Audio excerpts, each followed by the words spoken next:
अब देखो नेक्स्ट इस प्रॉब्लम को देखो, ये प्रॉब्लम बहुत ही कॉमन है, बहुत सारी बुक में दिया हुआ है और कुछ एग्जाम में पूछा भी जा चुका है, और कुछ तो एग्जाम ऐसे होते हैं स्टेट इंजीनियरिंग के जहां पे क्वेश्चन को कई बार पूछा जा चुका है। अब क्वेश्चन में क्या बोल रहा है, क्वेश्चन में बोल रहा है कि टेबल है, टेबल के ऊपर हमने एक चेन को लाके प्लेस किया, चेन का मास m है, चेन की लेंथ l है, चेन और टेबल इन दोनों के बीच का सरफेस रफ है और कोफिशिएंट ऑफ फ्रिक्शन कितना है, म्यू है। अब बताओ अगर टेबल रफ है और इस रफ टेबल पे अगर हम चेन को लाके इस तरह से प्लेस करते हैं तो दो ही चीजें पॉसिबल होती हैं। जैसे हम चेन को छोड़ेंगे या तो ये चेन स्लाइड कर जाती है या फिर ये चेन मेरी कैसी रहती है, रेस्ट में रहती है।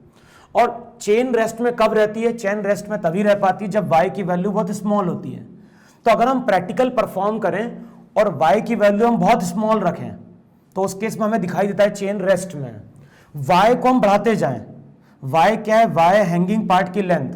अगर हम हैंगिंग पार्ट की लेंथ को बढ़ाते जाएं तो चेन हमेशा रेस्ट में नहीं रहती है। एक इंस्टेंट ऐसा आता है जब ये चेन वहां पे क्या कर जाती है, स्लाइड कर जाती है।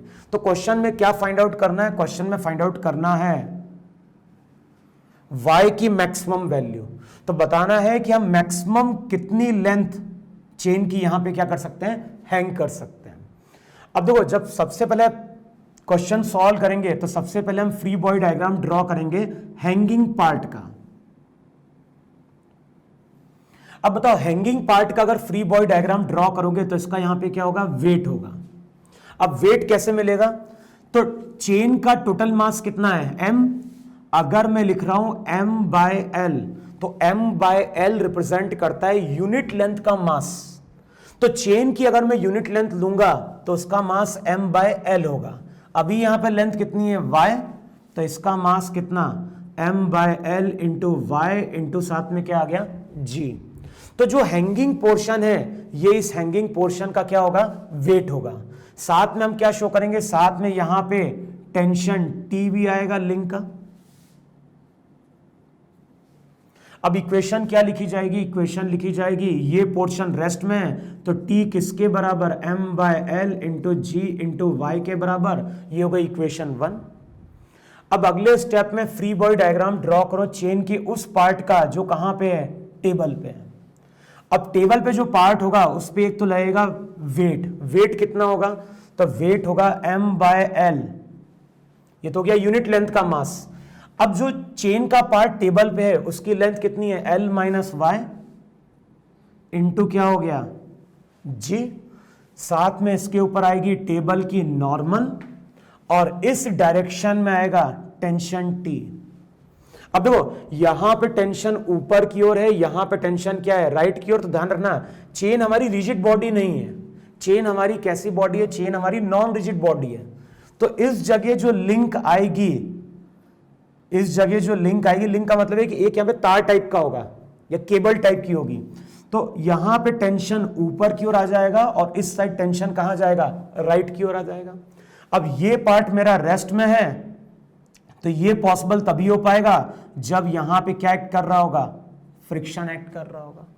अब ये पोर्शन अगर रेस्ट में है तो T किसके बराबर होगा, T होगा Fs के बराबर।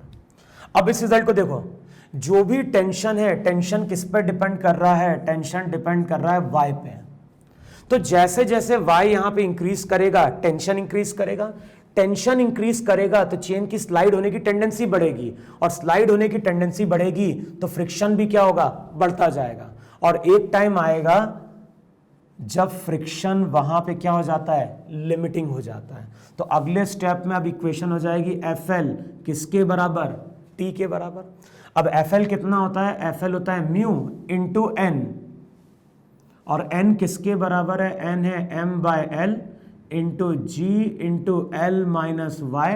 टी किसके बराबर, m by l into g into y. तो रिजल्ट क्या बनता है, रिजल्ट बनता है mu into l minus y, है ना। M g l cancel out होगा, बचेगा केवल कितना, y। अब टर्म को सेपरेट आउट करोगे तो y की वैल्यू निकल के आती है mu into L, mu into y उधर लेके जाओ तो mu into L upon 1 plus mu. तो ये यहां पे चेन की मैक्सिमम लेंथ है जो हम टेबल पे क्या कर सकते हैं, हैंग कर सकते हैं। अगर y की वैल्यू अगर y की वैल्यू इससे क्या है, अगर यहां पे y की वैल्यू इससे कम होगी, अगर y की वैल्यू इससे कम है तब तो चेन हमारी रेस्ट में रहेगी, और y की वैल्यू अगर इससे ज्यादा हुई तो ये चेन हमारी क्या होगी, टेबल से स्लाइड कर जाएगी। क्लियर? तो नोट डाउन करो, फिर आगे हम लोग डिस्कस करते हैं नेक्स्ट क्वेश्चन।